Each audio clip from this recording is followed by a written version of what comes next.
with something a little bit more different.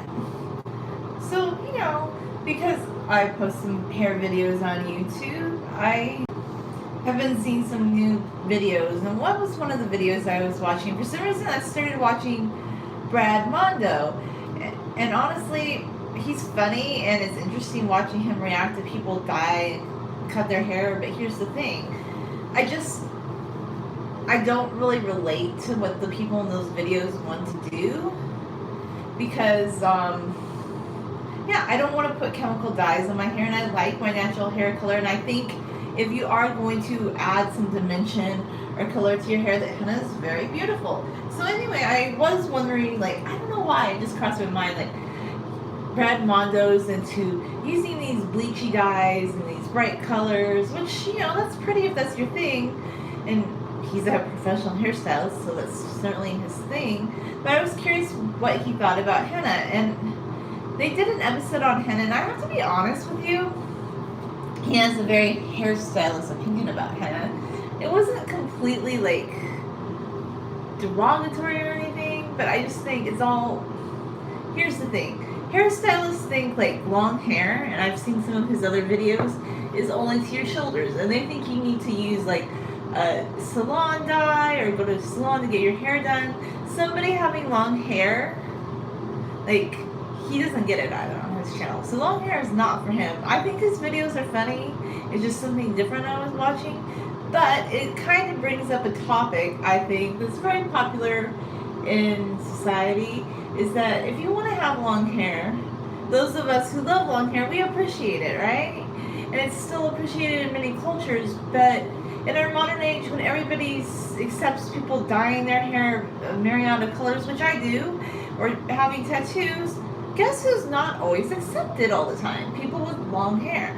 They're told that they need to change themselves up. They need to put, like, a chemical hair dye on themselves. And I disagree. Like, he does not see the beauty of henna, but some of the people in his comments were like, in India, in the Middle East, henna is super popular.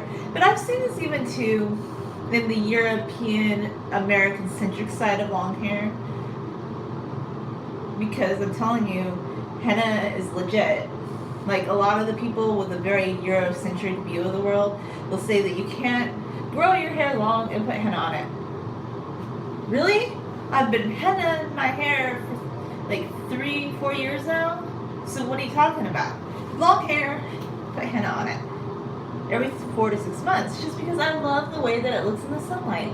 My hair is almost black, but in the sunlight, henna gives my hair a red sheen. So I always see all these, like, negative opinions of henna, and you don't know what you're talking about. If henna doesn't react well to your hair, did you have a USDA organic henna? Like, did you buy organic henna or indigo before you put it on your hair? That's the first question, because if you got a henna mixed with, like, chemicals, a lot of them, I believe, have PPD. I have to... Yeah, anyway, you want to make sure you get organic henna that's just a plant, not a chemical. So if you bought something that has a chemical base, why, yes, there is a possibility. And another thing with henna, okay, it's a commitment. It's a commitment to natural hair and enjoying the beauty of natural hair, because henna's a hair mask. And I don't know, if it doesn't react well to your hair, then don't put it on your hair, I would say. But I love henna. I've had great results with henna, and I love the way that henna enhances the natural beauty of your hair. And that's the thing. I feel like, okay, this video is about more than just hairstylists and people wanting to cut your hair short. I feel like just enhancing or accentuating or appreciating what nature can do to your hair with a plant and natural hair color is not as much understood or loved anymore. Like, people just want to put a chemical in their hair. They want to call it a day. And yes, henna's messy, but I would rather have a little bit of a mess and not put chemicals in my hair. Like, because look, I'm trying to get away from, like, the next thing is I do want to start buying more natural shampoo, but with the deodorant I buy the Schmidt's deodorant. I don't have it. Where did I put it? Anyway, I'll find it in a minute. Yeah, I use natural deodorant. So why would I want to put chemicals in my hair? And I'm trying to get over to using more natural lotions. Why would you want to put chemicals in your hair? That so like when the hairstylist says, "Oh, that won't damage your hair," but here's the thing: the hairstylist, and no offense to the hairstylist, because it's a big business. Their business is to keep you coming back, and they want you to change your hair a lot.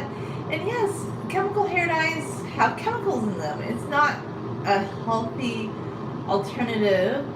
Whereas henna, I feel like the reason, yes, in beauty school they're right. You can't bleach over henna. You can't be doing like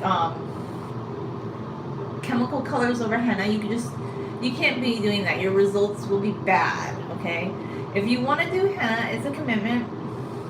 It's a great way to it's like a natural hair mask, but it's also just a great way to add color to your hair, and it's a plant. Like I guess because I'm all about the plant-based life, I'm all about the henna. And another thing is Brad Mondo, when he saw one of the women who was doing a reaction video to the henna, he's like, "Oh, she's using vegan henna," and I'm thinking, well, henna's vegan unless you put egg or something in it. So yeah, it's a vegan product because it's a plant, and he seems to be a vegan. I'm like, well, I know he's a hairstylist, so he's not going to be into natural hair care. But it just makes me think it's back to this thing like, oh, we are all accepting now of like modern ways of doing things like tattoos, like any color hair. But if you want to just have long hair, some people don't like it. And they have forgotten that henna used to be popular in Europe at one time. That people used to color their hair black in Europe with red and indigo. That European people used to put henna on their hair because it was something that was exported from the Middle East and India. You know, at one time, if you wanted to color your hair, it was henna, okay? That was the way. So, or if you just wanted to do a natural hair mask, henna. Henna's cool. All these people that have the henna phobes tell you can't grow your hair long with henna, that it will damage your hair, blah, blah, blah, blah, blah. No. No to the no to the no. They don't do their research. They don't look at what people in India are doing. Like, because how come the women in India have amazing long hair with henna? And I love the way henna looks in the sun. And at the end of the day, I think it's pretty if you want to do the chemical hair dye. It's really interesting and cool, like some of the results.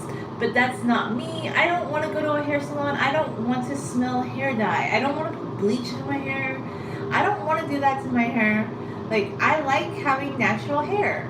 And you can care for your hair and be invested in your hair when you're into natural hair care. Maybe you want to go the natural route. So he kept saying in his video, I don't understand why people were doing henna. I guess that's what I want to address. Like, this is not exactly a reaction video to him, but to people who don't get why people do henna.